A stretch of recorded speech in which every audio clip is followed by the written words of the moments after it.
Every day, women and girls in Ethiopia walk miles upon hours to reach water. They carry 40-pound jugs on their head and walk on dry, bare roads. They walk to the few full ponds that are in Ethiopia, and most of them are brown, murky, and contaminated with human waste. They then drink that water, and it gets them sick, and their family sick. And there's no medicine in Ethiopia that's affordable to help it.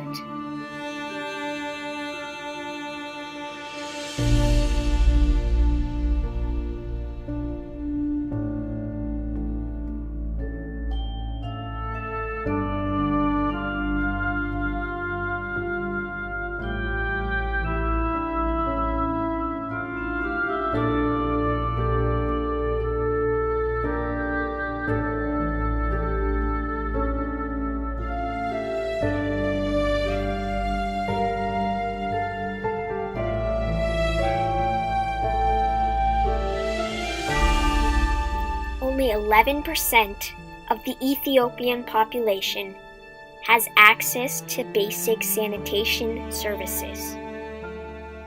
Only 24% of the Ethiopian population has access to clean drinking water.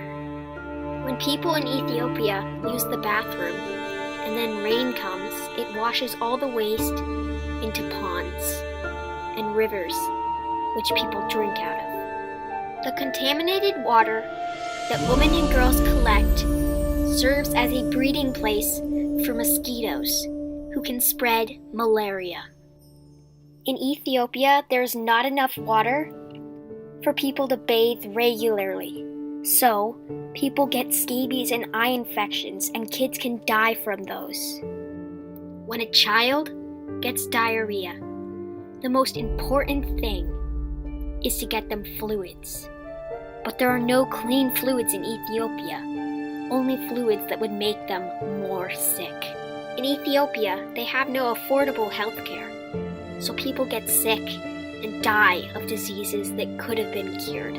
Animals also drink this contaminated water and get sick and die. When those girls are walking tirelessly to water each day, they are missing education. They are missing their only shot for a future, for a family, for a job, for money. Ethiopia is suffering from one of their worst droughts in 50 years. Ethiopia is one of the poorest countries in the world and therefore does not have basic or good infrastructure. Another issue is that governments do not build a strong infrastructure so that everyone gets equal access to water. 84% of the Ethiopian population lives in rural areas. One of the biggest obstacles we face when trying to fix this problem is finding the money to pay for the toilets and the sewage systems and the sinks and the baths and the showers and the water pumps that pump fresh, clean water all day long. But we must remember that there is still hope. Some of the best organizations trying to help solve this problem is Water.org and the Water Project. And if we really want this problem to be solved, you have to do something. You have to tell your neighbors, your siblings, your friends, your family. Post it on Twitter, on Instagram, on Facebook, on Snapchat. Spread it out to the entire world. And then, only then, is there any possibility that this can change? Change also begins with me, and I'm planning to show this video to my family, to other friends, to more schools, and maybe it'll get bigger and bigger. That's what I hope. Then, when it's so big, I can start raising money to build water pumps and sinks and showers and all these things that we use every day and take for granted. And you know what I hope? I hope all those kids in that picture, that they go home and they get a nice cold cup of water and they rinse off with a nice warm shower, and they go to sleep in a bed, and they're excited to go to school in the morning. I hope that if we make a big change, that will be the case.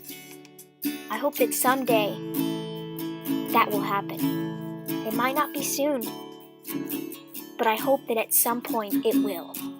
I believe that we, all of us working together, can make a difference. We can and will make a change. We will put this crisis to a stop. We never know the worth of water until the well is dry.